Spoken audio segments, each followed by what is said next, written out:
Kevin Durant drove coast to coast just before halftime for a monster two-handed slam. Klay Thompson swished a turnaround fadeaway as the halftime buzzer sounded and scurried for the tunnel, hands raised high in triumph. Stephen Curry, in street clothes, hopped up and down on his injured left knee, celebrating wildly with his splash brother. Draymond Green pounded the glass at every chance for another spectacular rebounding night. The defending champions are back, all right. They are rolling. And Curry could be close to putting on a uniform again. I hope, but I'm not going to expect it, because I don't want to get my hopes up and not have them fulfilled, Thompson said. If he doesn't play, we're prepared. If he does play, hallelujah. Golden State has endured barely a blip so far, losing only Game 4 of its first-round series against San Antonio before closing out the Spurs with Tuesday night's, Wednesday, Manila time, 99-91 victory. They will open the best-of-7 Western Conference semifinals against New Orleans in Saturday's, Sunday, Manila time, Game 1 at Oracle Arena.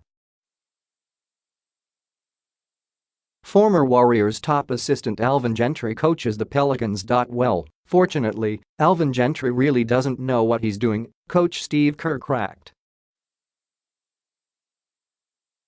That's a joke. For weeks ahead of the playoffs, the Warriors hardly looked like the super team that dominated through last year's postseason.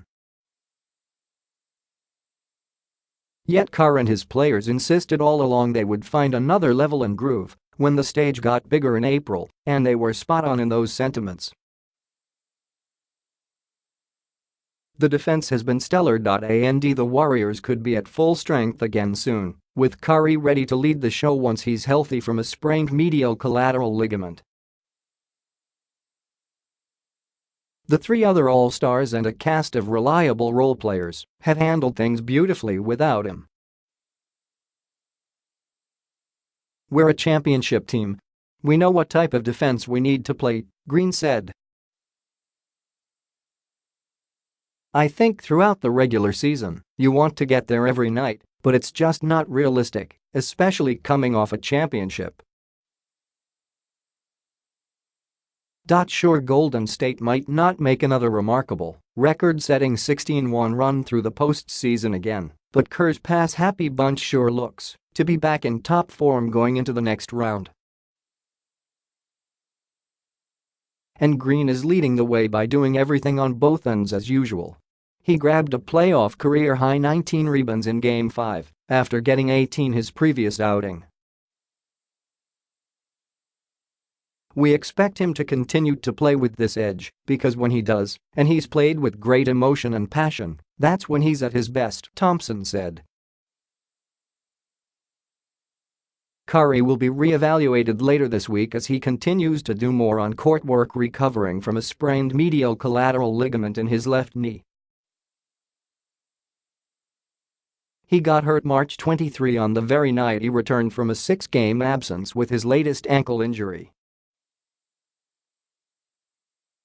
It was bad luck too, as center JaVale McGee fell into him. Soon, Kerr hopes he will have his starting lineup intact again and his rotations more reliable, no longer having to piece things together as he did late in the regular season, while using an astonishing 27 different starting lineups to get through and wind up a 2 seed this time. Steph has been coming into the gym every day working, and he's doing his thing and we are doing ours, Kerr said. We are just hoping for the best. Not making any predictions. Golden State has won a franchise record 12 consecutive postseason home games and 20 of the last 22 in the playoffs overall. Kerr will push his players to keep the momentum from the series and build off all of the things the Warriors did so well. We played hard. We played really hard, he said. We played together and stayed with it. We held them to 37% shooting tonight, which is great. Our defensive effort for the 5 games was fantastic.